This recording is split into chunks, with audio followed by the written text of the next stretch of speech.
السلام عليكم، مرحبا بكم في القناة. كنتمنى انكم تكونوا في احسن الاحوال وانتم كتشاهدوا هذا الفيديو. اليوم ان شاء الله وصفه جديده عباره هكا عن لي بات بالكريمه السائله بواحد الطريقه اللي كتجي زوينه بزاف ولذيذه وسريعه في التحضير وكتشبع الصراحه، كتجي بنينه بزاف.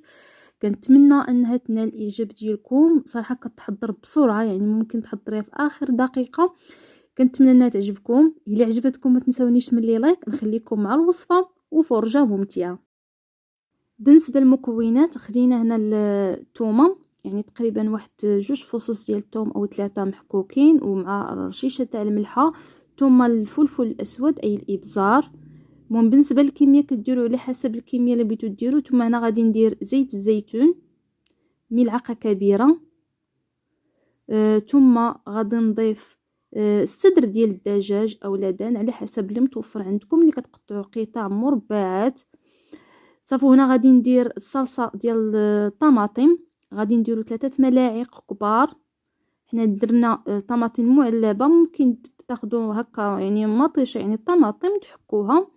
صافي كلشي هادشي يعني غادي نخلطو مزيان، يعني باش انه يتشحر لينا.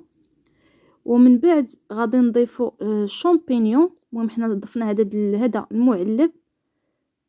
المهم حنا ضفنا ديك القرعه ديال الشامبينيون الكبيره. صافي كنحاولوا اننا نشحروا هاد المكونات جيدا. ثم غادي نضيف هنا الزعتر. المهم بالنسبه لهاد الوصفه راه اختي هي اللي كتصاوبها معكم ماشي انا. المهم هنا درت الزعتر. ثم غادي دير ضمه ديال الكنور ديال الدجاج، تقريبا يمكن دارت غير نصف ضمه. بالنسبه لي يعني من الى يعني ما تكثروش الملحه بزاف. المهم غتذوقوا تشوفوا واش خاص الملحه ولا لا. المهم هنا راه كتحرك مزيان يعني هاد المكونات. ثم غادي نديروا ماء مغلي، ضروري هنا كنديروا ماء مغلي. المهم درنا يعني درنا حنا الماء في هاد الغلاي، يعني تا غلا مزيان اللي ضفنا هكا في هاد الطنجره. ثم صافي غادي نضيفوا هنا لي بات، يعني مقرونيه كتضيفوا اي نوع متوفرين عليه. وحنا ضفنا هذا النوع.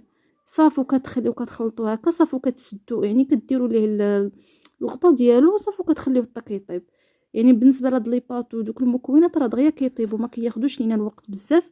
بالنسبه لي يعني كميه الماء راه كتبقى على حسب الكميه ديال لي بات اللي غديروا هنا. صافي من بعد ما طابت لينا لي بات، دابا غنضيفوا الكريمه السائله. هنا استعملنا هنا هولالا، يعني اللي كتكون خاصه بالطبخ، يعني ماشي ديك اللي كتكون حلوه ديال الحلويات. صافي هنا من بعد ما ضفنا الكريمه كنخليوه تقريبا غير واحد شويه هكا فوق النار، ومن بعد كنطفيو عليه هكا كنخويو في الصحن ديال التقديم.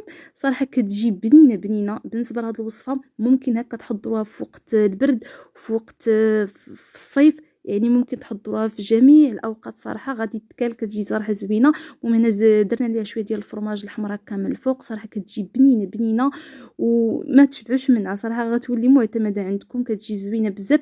ممكن تستغناو على الشامبينيون الا ما كانش متوفر عندكم. ممكن ديروا غير لاداد، ممكن ديروا القيمرون، على حسب اللي متوفر عندكم. كتجي بنينه بزاف ولذيذه. كنتمنى ان هذه الوصفه تنال الاعجاب ديالكم وتجربوها، لان فعلا كتستحق التجربه. الا عجبتكم ما تنساوش لي لايك، يعني باش نعرف بلي راه الوصفه عجبتكم. والسلام عليكم ورحمه الله تعالى وبركاته. الى وصفه قادمه ان شاء الله.